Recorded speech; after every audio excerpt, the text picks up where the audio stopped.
Welcome to Latha foods. இன்றைக்கி நம்ம கொள்ளு பொடி எப்படி பண்ணுறதுன்னு பார்க்கலாம். இது சாத்தில் போட்டு பிசைஞ்சிக்கிறதுக்கு, இட்லி, தோசை எல்லாத்துக்குமே ரொம்ப நல்லாயிருக்கும். இது பண்ணி வச்சாலும் ஒரு ஒரு மாதம் ஆனாலும் ஒன்றும் ஆகாது. இதுக்கு இப்போ என்னென்ன தேவைன்னு பார்க்கலாம்.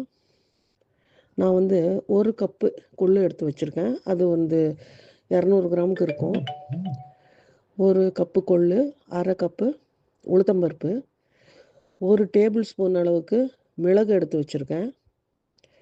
ஒரு 4-5 வரமிளகா எடுத்து வச்சுருக்கேன். மிளகா கம்மியாக தான் வச்சுருக்கேன். ஆனால் மிளகு காரம் இருக்கும் இல்லையா, மிளகு போடுறதுனால மிளகா கம்மியாக வச்சுருக்கேன். உப்பு, இதுதான் இதுக்கு தேவையான பொருள். இப்போ இதை எப்படி வறுக்கிறதுன்னு பார்த்துடலாம். முதல்ல நம்ம உளுத்தம்பருப்பை வறுத்துக்கலாம். எல்லாமே வெறும் சட்டியில் வறுக்கிறது தான். இப்போ நான் உளுத்தம்பருப்பை வறுத்துக்கிறேன். எல்லாமே சிம்மில் வச்சு தான் வறுக்கணும். ஏன்னா ரொம்ப கருகியும் போயிடக்கூடாது. அதே சமயம் நல்லா செவந்து வறுபடணும் இல்லையா, அதனால் நான் சிம்மில் வச்சு தான் வறுக்கிறேன். இந்த உளுத்தம்பருப்பு முதல்ல வறுத்துக்கலான்னுட்டு இது கொஞ்சம் நல்லா செவக்கட்டும். இது கொஞ்சம் கோல்டன் ப்ரௌன் கலரில் வரணும். கொஞ்சம் நிதானமாக தான் இதை வறுக்கணும். இது வறுத்துட்டேன். இப்போ பாருங்கள், நல்லா கோல்டன் ப்ரௌன் கலரில் வந்திருக்கு இல்லையா. இப்போ இதை எடுத்துடலாம். வறுபட்டது போகிறோம். இப்போ இதை எடுத்து நான் தனியாக எடுத்து வச்சுட்டேன். அடுத்தது கொள்ளு வறுத்துக்கலாம். கொள்ளும் இதே மாதிரி தான், வெறும் சட்டியில் கொஞ்சம் சிம்மில் வச்சு தான் வறுக்கணும். ஏன்னா கொள்ளு போட்ட உடனே கொஞ்சம் மேல் பக்கம்லாம் கருகி போயிடுங்கிறதுனால ரொம்ப சிம்மில் நிதானமாக பொறுமையாக தான் அது கொஞ்சம் வறுக்கணும். இதை நான் வறுத்துடுறேன். இப்போது இது கொஞ்சம் நல்லா செவந்த உடனே வெடிக்கும், வெடித்து வரும். அப்போ தான் நல்லா வறுபட்டுதுன்னு அர்த்தம். அது வெடித்து வர வரைக்கும் கொஞ்சம் வறுக்கணும். இப்போ பாருங்கள், நல்லா செவந்திருக்கு. அவர் வெடிக்கிறது தெரியுறதா. இப்போ இது கரெக்டாக இனிமேல் எடுத்துடலாம். இதையும் தனியாக எடுத்து அந்த உளுத்தம்பருப்போடு இதையும் எடுத்து கொட்டிக்கலாம்.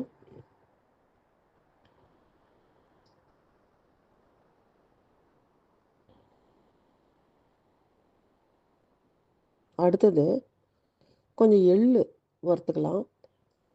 நம்ம மிளகு எடுத்தோம் இல்லையா, அந்த அளவுக்கு ஒரு டேபிள் ஸ்பூன் அளவுக்கு நான் வெள்ளை எள்ளு வறுக்கிறேன். கருப்பு எள்ளும் போட்டுக்கலாம். என்கிட்ட வெள்ளை எள்ளு இருந்தது, அதனால வெள்ளை எள்ளு போட்டுருக்கேன். ஒரு ஸ்பூன் அளவுக்கு, ஒரு டேபிள் ஸ்பூன் அளவுக்கு போட்டுருக்கேன். இது ரொம்ப வறுக்கணுங்கிறது இல்லை, அந்த சூட்லேயே இது வறுபட்டுரும். அது கொஞ்சம் வெடிச்சதுன்னா போகிறோம். கொஞ்சம் லேசாக சூடு வந்தோடனே வெடிக்க ஆரம்பிச்சிடும் இல்லையா, அந்த டைமில் மிளகு போட்டுக்கலாம். வெடிக்கிறது பாருங்கள், தெரியறதா. இப்போ மிளகு போட்டுக்கலாம். இதில் மிளகு ரொம்ப வறுபடணுங்கிறது இல்லை, லேசாக சூடு வந்தால் போகிறோம். இப்போ மிளகாவை அதில் போட்டுக்கலாம். இது எதுவுமே எண்ணெய் விடாமல் வெறும் சட்டியில் வறுக்கிறதுனால கொஞ்சம் நிதானமாக தான் வறுக்கணும்.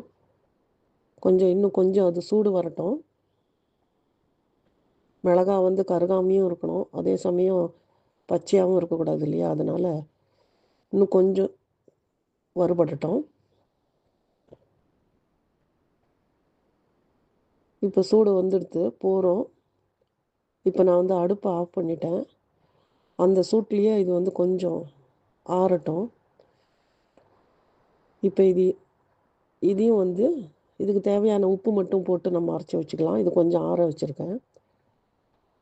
இதுக்கு தேவையான உப்பை போட்டு கொஞ்சம் ஆறினோடனே இப்போ இதை அரைச்சிடலாம் தனியாக.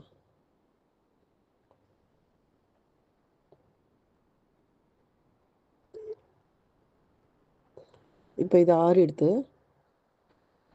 இப்போ இதை தனியாக எடுத்துடுறேன். நான் ஏற்கனவே அந்த கொள்ளு அதெல்லாம் வறுத்துருக்கோம் இல்லையா, அதோடையே போட்டுருக்கேன். அதுவும் எல்லாமே நல்லா ஆறிடுத்து. இப்போ அதுலேயே கொஞ்சம் உப்பு சேர்த்துக்கிறேன் நான். 1 ஸ்பூன் அளவுக்கு உப்பு போட்டிருக்கேன்.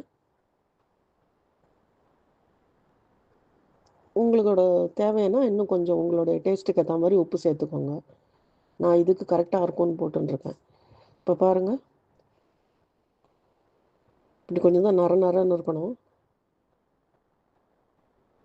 இது வந்து இப்படி நர நரன்னு இருந்தால் தான் சாத்தில் போட்டு சாப்பிட்றதுக்கு நல்லாயிருக்கும். இது வந்து நெய் ஊற்றிக்கிறத விட சூடான சாத்தில் நல்லெண்ணெய் ஊற்றி சாப்பிட்றதுக்கு ரொம்பவே நல்லாயிருக்கும். நல்லெண்ணெய் தான் இதுக்கு பெஸ்ட்டு. இது சாத்துக்கு மட்டும் சாப்பிட்றதுன்னு இல்லை, இட்லி தோசை எல்லாத்துக்கும் மிளகாப்பொடி, இட்லி மிளகாப்பொடி மாதிரி கொள்ளு பொடி இது எல்லாத்துக்குமே தொட்டுக்கிறதுக்கு ரொம்பவே நல்லாயிருக்கும். இது வெயிட் லாஸும் கூட. இது வந்து நம்ம உடம்புக்கும் நல்லது.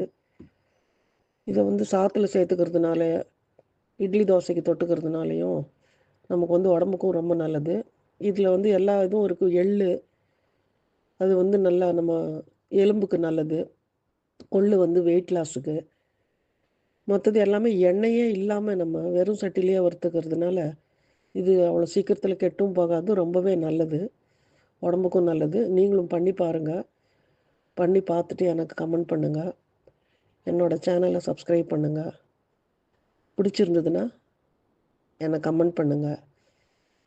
இனிமேல் அடுத்த வீடியோவில் பார்க்கலாம். ஓகேவா? தேங்க்யூ.